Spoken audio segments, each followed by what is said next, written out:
Weight loss చేస్తున్నారని దోస తినడం మానేసారా? అయితే ఈ హై ప్రోటీన్ హెల్తీ దోస మీ లైఫ్‌నే మార్చేస్తుంది. గిల్ట్ లేకుండా తినొచ్చు. Welcome back to our channel Esther tasty kitchen. ఈ హెల్తీ దోస ఎలా చేయాలో చూద్దామా?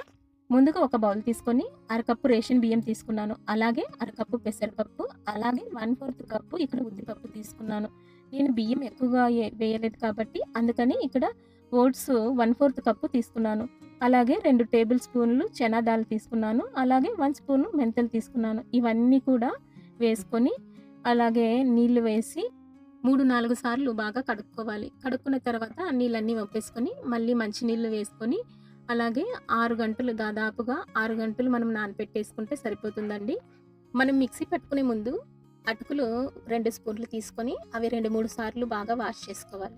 తర్వాత 6 గంటల తర్వాత ఇవి మిక్సీకి మనము పప్పునంతా కూడా బాగా మెత్తగా గ్రైండ్ చేసుకోవాలి. ఇక్కడ చూపిస్తున్నాను కదా! ఈ పప్పులన్నీ వేసుకొని వీటితో పాటు అటుకులు కూడా వేసుకోవాలండి. అటుకులు వేసుకొని మెత్తగా రుబ్బుకోవాలి. మెత్తగా గ్రైండ్ చేసుకోవడం వల్ల దోస సాఫ్ట్‌గా వస్తుంది. అలాగే స్పాంజ్‌గా కూడా ఉంటది. మిక్సీ పట్టుకున్నటువంటి పిండి అంతా కూడా ఒక బౌల్‌లోకి వేసి మూత పెట్టి ఓవర్ నైట్ నేను ఇది ఫర్మెంటేషన్‌కి పెట్టుకుంటున్నాను. అలాగే ఇలా పెట్టుకోవడం వల్ల చూడండి నాకు మార్నింగ్ చాలా బాగా పొంగింది. ఇందులోకి కాంబినేషన్ పల్లీ చట్నీ ఎలా చేయాలో చూపిస్తాను రండి. ఒక కప్పు పల్లీలు తీసుకొని డ్రై రోస్ట్ చేసుకోవాలి. అలాగే పచ్చిమిర్చి కూడా వేసుకొని ఇవి కూడా కొద్దిగా వేయించుకోవాలి. అలాగే చిన్న సైజు నిమ్మకాయ అంతా చింతపండు తీసుకోవాలి. నానబెట్టుకోవాలన్నమాట కొద్దిగా నీళ్ళు వేసుకొని. అలాగే ఇవన్నీ కూడా మనము వేయించుకున్నటువంటి పొట్టు తీయకుండానే డైరెక్ట్‌గా వేస్తే చాలా టేస్టీగా ఉంటుంది.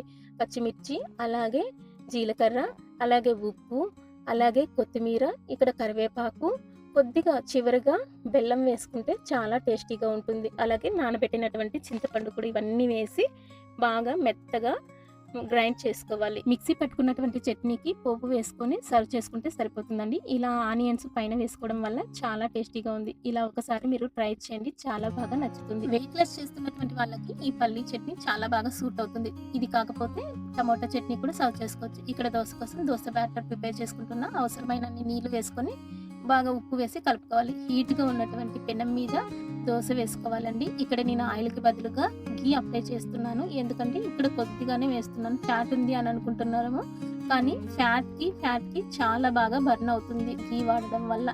ఇక్కడ చూసారు కదా! చాలా బాగా నాకు దోసలొచ్చాయి. మిగతా అన్నీ కూడా ఇలాగే దోసలన్నీ కూడా వేసేసుకోవాలి. ఇంకా హెల్తీగా ఉండాలి అంటే పైన ఉల్లిపాయ కానీ, క్యారెట్, పాలకూర తురుము కానీ వేసుకుంటే చాలా టేస్టీగా ఉంటుంది. ఈ weight loss high protein dosa మీకు ఎలా అనిపించింది? నచ్చిందా? నచ్చినట్లయితే మీరు కూడా తప్పకుండా ట్రై చేసి ఎలా వచ్చిందో కామెంట్ చేయండి. మోర్ వీడియోస్ కోసం ఛానల్‌ని సబ్స్క్రైబ్ చేసుకొని ఫాలో అవ్వండి.